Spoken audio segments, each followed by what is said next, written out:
大家好，歡迎收睇《人民往事》。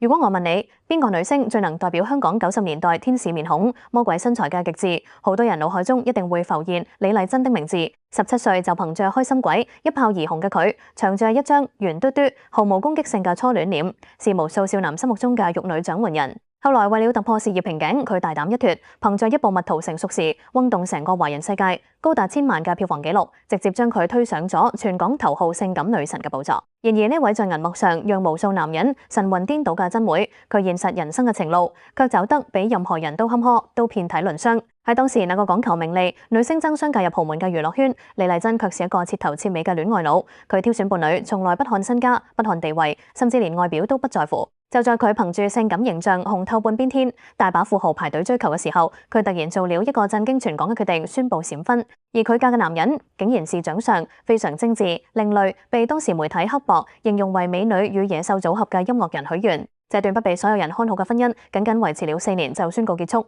留下佢一個人帶着年幼嘅女兒無依無靠。但命運對佢嘅考驗還遠未結束。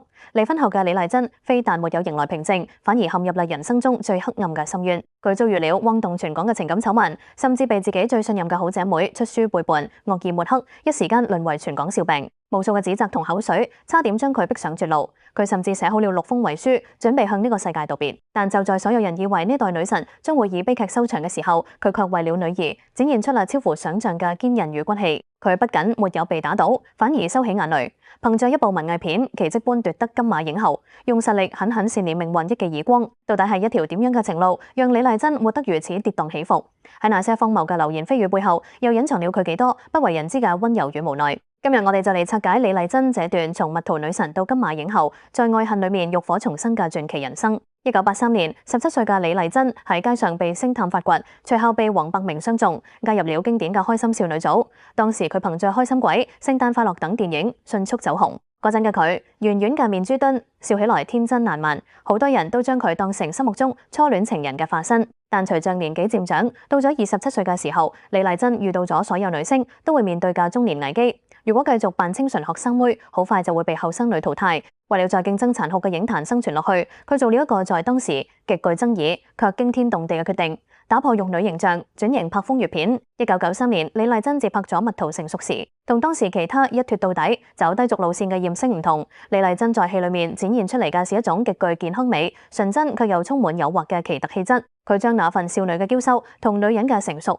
完美融合，結果電影一上映，成個香港徹底轟動，最後狂收1200萬票房。李麗珍用實力證明，性感不一定等於低俗。佢一夜之間由清純玉女晉升為全港最紅嘅蜜桃女神，風頭一時無兩。但就在全香港男人都為佢瘋狂，無數富豪公子想一展芳心嘅時候，李麗珍嘅戀愛腦又發作了。佢對那些有錢有勢嘅追求者不屑一顧，反而喺1996年突然宣布同音樂才子許願閃婚。許願雖然極有才華，但長相非常普通，甚至被當時刻薄嘅香港媒體笑稱呢段婚姻係美女配野獸。但李麗珍唔在乎，佢被許願嘅才華同溫柔深深吸引，甚至甘願喺事業最賺錢嘅時候減少產量，返屋企生6個女。可惜這一段被佢寄予厚望嘅才子佳人婚姻，僅僅維持了4年，就因為性格不合正式離婚，亦拉開咗佢後半生悲劇嘅序幕。離婚之後，李麗珍一個人帶住個女，生活已經過得不容易。但命運最殘酷嘅地方係往往喺你最脆弱嘅時候再踩多你一腳。2004年，香港娛樂圈爆出嚟一宗轟動一時嘅情感醜聞。李麗珍當時最信任嘅髮型師閨蜜突然向媒體大爆猛料，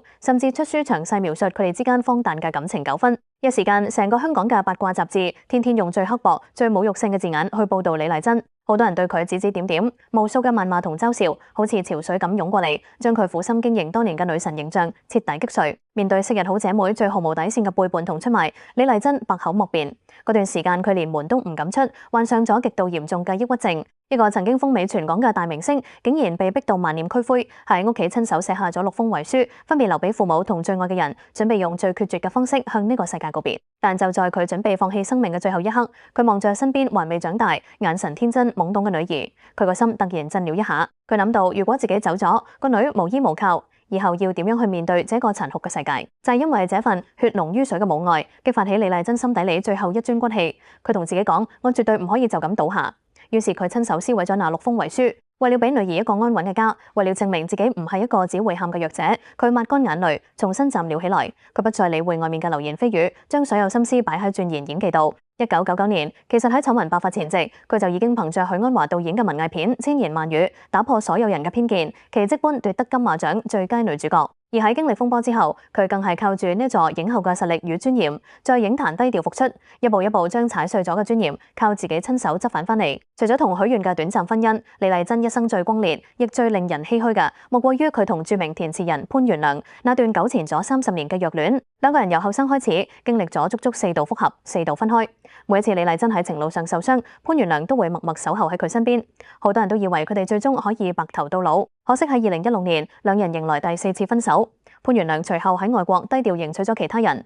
得知消息嘅李麗珍徹底醒悟，佢終於明白有啲緣分注定冇辦法強求，佢無怨無恨，選擇放手祝福，將自己後半生最後嘅心情全部留俾咗相依為命嘅女兒。如今嘅李麗珍已經年過60，雖然有時出現在鏡頭前會被一啲刻薄嘅網民嘲笑佢身材發福、女神變大媽，但佢一啲都唔介意。佢好大方咁喺社交平台分享自己同個女去平民茶餐廳食飯嘅相，活得自由自在。佢曾經喺訪問裏面好坦然咁講：邊個唔會老？最緊要係老得開心，老得健康。經歷過年少爆紅嘅風光，走過情路背叛嘅絕淵。佢雖然做過好多人眼裏面嘅戀愛腦，但佢從來冇出賣過自己嘅善良。今天李麗珍的故事就分享到這裏，看完整個故事，你最中意佢邊一個時期嘅美？你又點樣睇佢為咗個女喺谷底重新站起來嘅骨氣？歡迎喺下方評論區留言，分享你嘅睇法。喜歡我們分享的香港舊時回憶與傳奇人物故事嗎？記得幫忙點個讚，訂閱人民往事並開啟小鈴鐺。我們下期再見。